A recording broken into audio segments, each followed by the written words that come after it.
Hello and welcome. My name is Witty G, and if this is your first time on my channel, you should know I really like cartoons. I love diving into how a project came to be, what inspired it, what controversies were provoked by its existence, and what lessons are they trying to teach the audience watching them. And for those returning, welcome back. It's good to see you. Well, along with animation, I find myself concerned with some other small issues, like voter suppression, misconceptions about history, ecological issues, the ethics of physical discipline on children, and why they keep employing pedos at Nickelodeon. And it's always interesting when those topics seem to blend with the cartoons I'm discussing. But one issue that really stands out to me, especially when it involves the world of animation, is the power of a strike.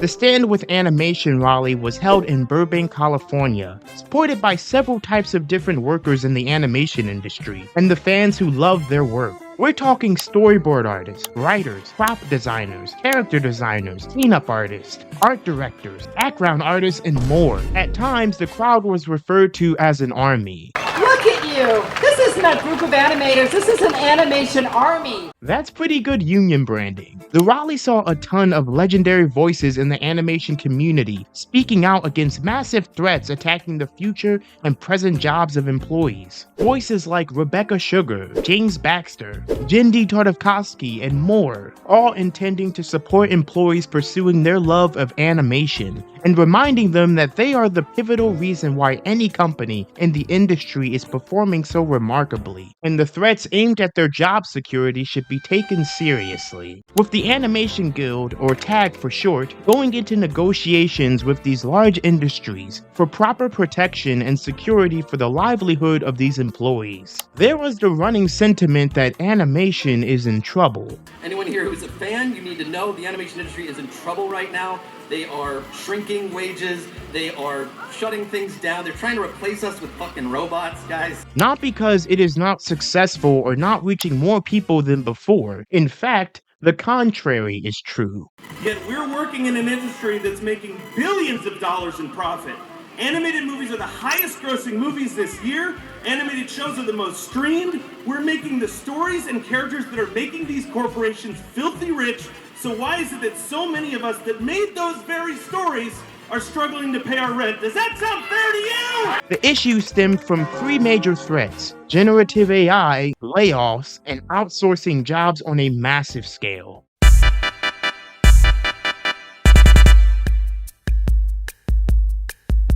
Are you kidding?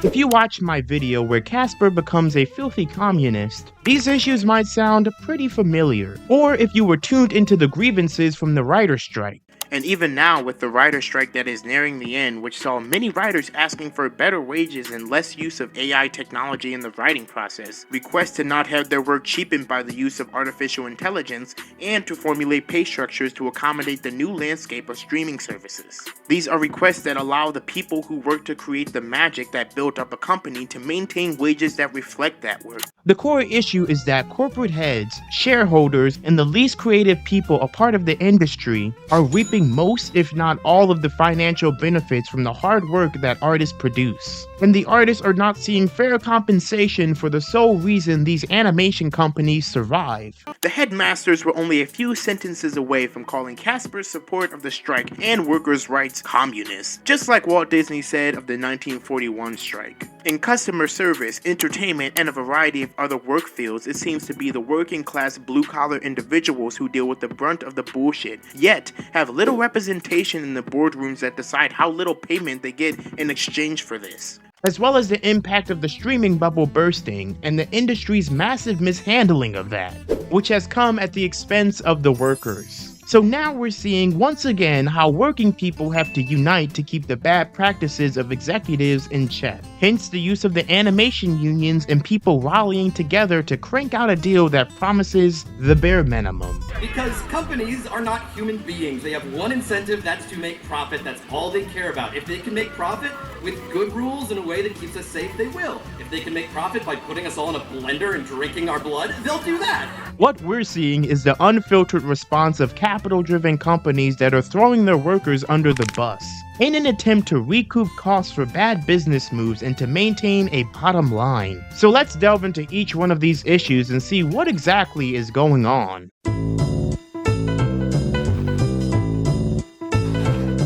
That's it, folks. We made it. AI is literally taking people's jobs. Well, not yet. Well, yes, yet. We've already seen huge studios that have more than enough capital to hire artists, buckle and rely on cheap, inauthentic art that artificial intelligence has created. Remember the horrible-looking Secret Invasion intro? If you don't, here it is.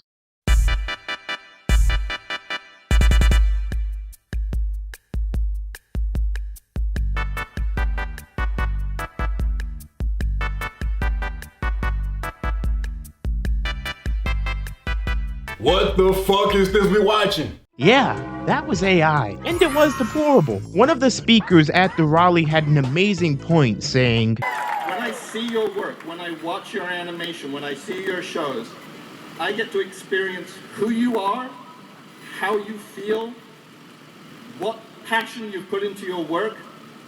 I don't get that when a machine has done it. It doesn't happen for me. the least an animation company can do for its animators and other art-adjacent employees is to not give their jobs away to software that wouldn't know creativity unless it was programmed into them. It takes the emotion out of art. It takes the humanity out of art. A YouTuber on the site actually did a great job of describing the degrading nature of AI in an artistic context. It can't make anything new from your prompt because it doesn't know what anything you type actually means. All it can do is take your words, run away to the internet, find out what actual artists have made along similar themes, steal them, mix them together a bit so it won't get caught, and then show them to you with a proud metallic ta-da! Companies should be held to the standard that they need to employ real artists, especially when their main goal is to create art. I feel like this is common sense, right? Or am I crazy? Especially when the work of artificial intelligence is not sought out due to its unique ability to create masterful images. Oh, absolutely not. It's used as a less expensive, less eye-catching, and less moving alternative, not to mention the massive amounts of energy consumed in order to use AI. I expect scummy politicians to use AI for cheap knockoffs of imaginative work, but not the companies that made their millions off genuine art and imagination. AWN says 29% of animation jobs could be potentially disrupted in the next 3 years, while this source says about 21.4% of film, television, and animation jobs are likely to have a sufficient number of tasks affected to be consolidated, replaced, or eliminated by Gen AI in the US by 2026. That percentage is about 108,500 jobs. If this sort of unethical practice is adopted, and if larger corporations are willing to set a new standard by using AI as just another simple tool, smaller studios won't hesitate to follow suit, inevitably ending the loss of work for many artists who want to be a part of the rapidly growing world of animation. Zach Mulligan made a video that educates about all of these threats aimed at the working class of the animation industry, and describes the downfalls of using AI sublimely. This is a false cause fallacy in logic. Ease of use does not negate the value of expertise, akin to assuming a power tool's efficiency renders a skilled carpenter's experience unnecessary. Unfortunately, that seems to be exactly what's going to happen in Hollywood. OpenAI is currently meeting with Hollywood studio executives to show how they can utilize their new tool. But if you notice, they're not meeting with any creatives at the same studios.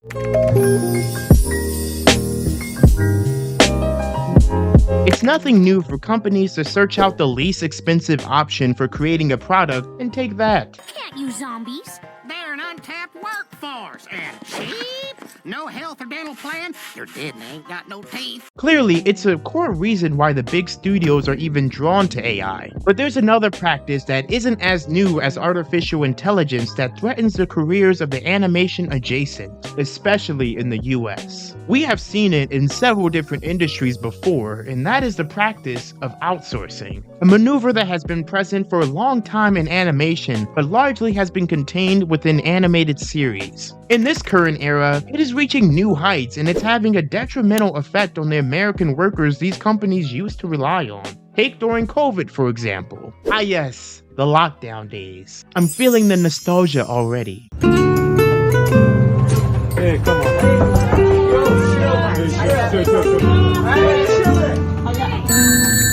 While The Ellen Show struggled to avoid controversy and produce a show from home, they didn't do so great with that. The animation industry migrated to remote work and kept entertainment alive. When live action shows couldn't even be filmed, animation stepped up. However, now these workers are dealing with threats that are aimed squarely at their job security and longevity. So, what is outsourcing? It's when a company will send a portion of the work that would be done in-house to another location, usually outside of the country, and in the case of the animation studios, this means to Europe and Asia primarily, with some work being migrated to Canada even. A fucking leaf. The reason companies will do this is for tax incentives. And since the unions aren't generally as strong in countries where the labor is outsourced as in the US,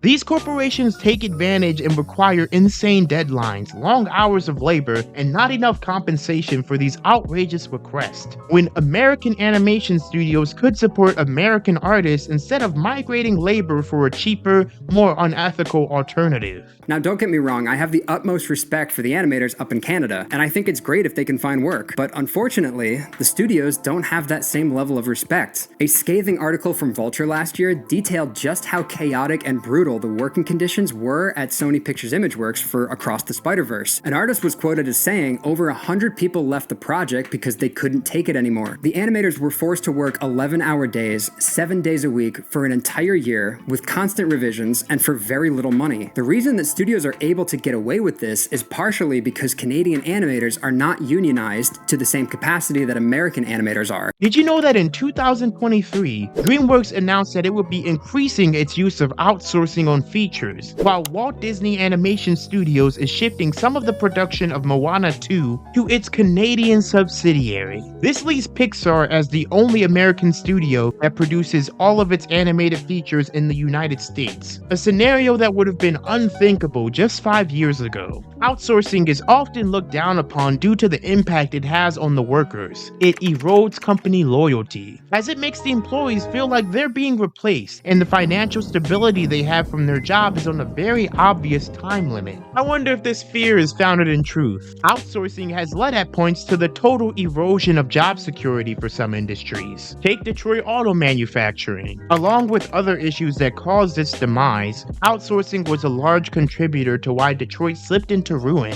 and the industries that had the city booming ceased to supply steady job opportunities. I'm not saying this alone will kill American animation, but it will have a lasting effect on the careers and livelihoods of people who work in these industries. People see their jobs and benefits threatened by cheaper options that they have no control of. As you can see, this is pretty dire in a country like America, where things like health and dental insurance are granted to you via a job. The only option the employee is given is to ask for less pay than minimum wage and reduce benefits during an unfathomable period of inflation, simply to keep up with cheaper international prices. That's crazy. That puts all the responsibility on the party with the least amount of power and financial security, while a whole company opts for the cheap and unethical alternative. Not to mention the issue concerning overworked employees. A lot of us have heard the nightmare of game studios that require their products to be released in horrible conditions simply to keep up with a Christmas deadline or something, instead of granting more time for a polished release. Or how CGI artists are working tirelessly on their live action projects, all without the proper compensation. Here is a tale of a storyboard artist who wore several different hats in their sole job description, and their experience with an issue called job creep. And no, it's not the weirdo who stares at your ass when you're at work. That's just your boss. Job creep is when an employee's responsibilities gradually increase to include tasks that are not originally part of their job description. Storyboard artists, for example, are often expected to take on additional roles, like storyboarding, character design, prop design, editing, and sound effects, all without proper compensation to account for the added labor. And we've all been there, being asked to do a little extra at a job because your boss requested it, even though it's nowhere near the job description you were given. Yeah, That isn't fair, and bosses know that, as they actively take advantage of the power dynamic between employees and managers. There's a fine line between team player and burning out. And this isn't an issue isolated to the animation industry, but it compounds the many threats aimed at those who want to make a living creating art.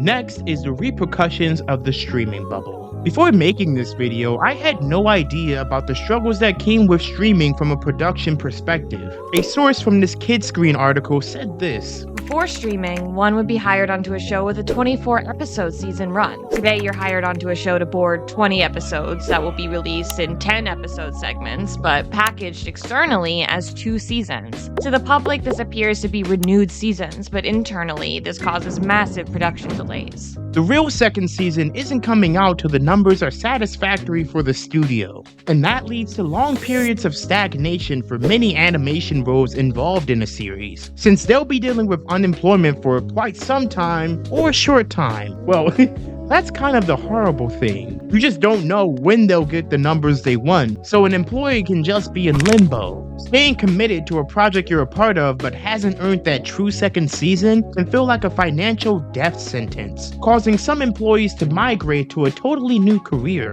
The source even says, I have industry peers who have been unemployed for nearly 2 years because of these production slowdowns. Many have left LA or changed careers entirely. And the issues with streaming don't end there. We've all seen how whole projects have been discontinued abruptly or never released despite being fully finished. Perfect Union describes the tactic as a standard way to obtain tax write-offs or sell pieces of their IP to other companies for inflated prices. This once again points to a method to directly attack an employee's work while enriching the higher-ups. But the reason a lot of that is happening is because of the gamble companies made during the pandemic, which was to fully send into the whole streaming gig. And for most, it isn't paying off. Aside from companies like Netflix or Tubi, which dominate the field, especially in comparison to Peacock. The pandemic showed an increase in demand for animated content, and studios, eager for a piece of the pie, staffed up its animation teams and greenlit a high volume of animated projects for streaming. Studios have shifted their spending priorities to invest in projects that they know will yield high returns, aka remakes and sequels. This also means that spending a lot of money on original animation is no longer a priority for these studios. In fact, the CEO of Paramount, Brian Robbins, came out and said it. We're not going to release an expensive original animated movie and just pray people will come. So we're seeing these companies sort of react to some of those losses. This returns us back to COVID, with Mulligan describing the situations animators are in. It turns out that, to nobody's surprise, the economics of streaming are simply not as lucrative as theatrical releases, and so the increase in spending during the pandemic became a bubble, and now the workers that were staffed up with false promises are feeling the repercussions. This all solidifies the fears of losing job security, in tandem with overseas outsourcing, progression of AI incorporated into the art, and lastly, the issue of massive layoffs.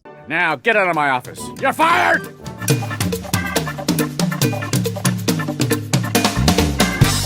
The pandemic was really the catalyst for these issues to be brought to the surface, as once again, we're dealing with promises being broken. Since animation did so well during the height of the streaming wars, companies made guarantees to support the art form and commit heavily to producing more content for the services, only to roll back on these due to the massive cost of production and the massive loss of revenue due to streaming as opposed to cinematic releases. We're even seeing entire studios eviscerated to mitigate cost, like how in March of 2023, Warner Brothers destroyed Rooster Teeth, costing at minimum 150 full-time employees in a bunch of contract and freelancer jobs. 9 Story Media, a company we've discussed briefly on this channel, got rid of 3% of its workforce, stating, "Given the industry slowdown that is affecting everyone, 9 Story has made a few organizational changes to better reflect the needs of the business moving forward."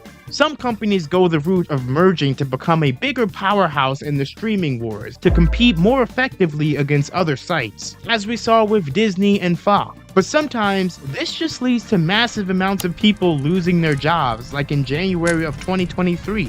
Spoiler alert, 2023 was a horrible year for layoffs. 3 months after finalizing its acquisition of Activision Blizzard, Microsoft laid off 1,900 workers from its Microsoft gaming unit, 8% of the group's workforce. Or when Disney's acquisition of 21st Century Fox resulted in the shutdown of Blue Sky Studios, the only East Coast dominant animation studio, forcing people to relocate to the other side of the country or relocate to another career. Zach Mulligan went through even more of these layoffs that occurred. Let's check that out. In November of 2023, Netflix Animation announced its plan to lay off a third of its feature animation team. They have reduced the amount of promised yearly animated films from 6 down to 2. Netflix also shelved many of its film projects, which will never see the light of day. Disney stated that in January 2024, that it's laying off 20% of Pixar, reversing its decision to make animated series for Disney+. This is mostly because Disney lost almost $1 billion the year before. But that's not all. In other areas of the industry, including animation-related roles in the video game industry, DreamWorks Animation has laid off hundreds of workers, Warner Brothers has shut down Rooster Teeth, Microsoft laid off almost 2,000 workers from Activision Blizzard, and shut down 4 different Bethesda studios, Arcane Austin, Alpha Dog Studios, Roundhouse Games, and Tango Gameworks. Sony is laying off 900 workers from Sony Interactive Entertainment. Paramount announced plans for layoffs to affect its animation division. Unity laid off 1,800 employees. Riot Games laid off 11% of its global staff. Electronic Arts laid off 670 employees, and that's all in the last 4 months. The website Cartoon Brew even went out of its way to make a layoff counter to keep track of the massive job losses happening around the world in the animation industry. It used to be that if you were a Disney animator, you could feasibly work there for 15 to 20 years, but there is so much turnover happening that this is no longer a possibility. The worst part about the layoffs is that the employees are the ones who are suffering the most, while those at the top dive into their Scrooge McDuck piles of money, receiving huge bonuses collected through evasive and unethical tax dodging, unprecedented career crushing, and the introduction of artificial intelligent art in replacement of real artists. The most unsettling aspect of this situation is the lack of consequences for those at the top. While animators lose their jobs and their livelihoods, the executives who made the initial decisions to ramp up spending on streaming are largely unscathed. They may even receive bonuses for cutting costs through layoffs.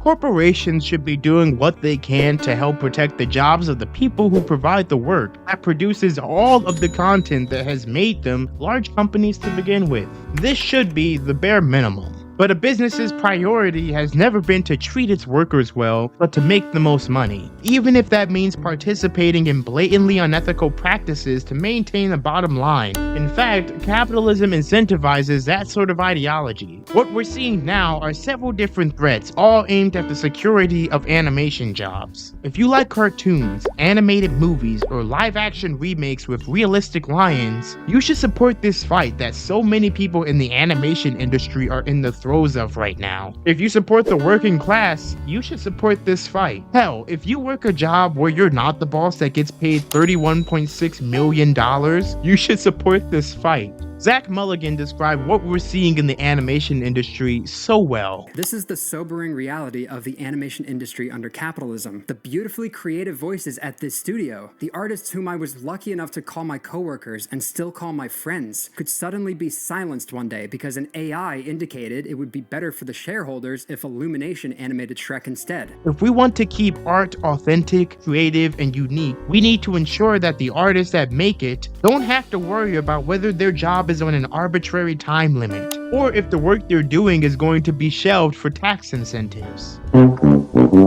Because at the end of the day, the companies that require those hours are nothing without your labor, but what you can contribute on your lonesome or in an independent setting amongst other creators is limitless. And that power, and realizing that power, is what they fear, and why corporations shudder at the word union. Indie projects more than ever have the ability to succeed and connect with audiences on a level corporate projects could never attain. So animation will not die, but in order to keep it alive, thriving, and produced at the level of quality we've been seeing, we have to keep businesses and the ghouls who run them accountable, which is where unions come in. Hey, brothers and sisters, cast off your end yokes of oppression. If you found any of this interesting, check out the sources and learn some more. I'm only scratching the surface. And please, check out this video here. I've been Witty G, and remember, be happy, be healthy, and unionize, motherfucker. See ya. There's more of you than there are of them. What does that mean? That means we're gonna win.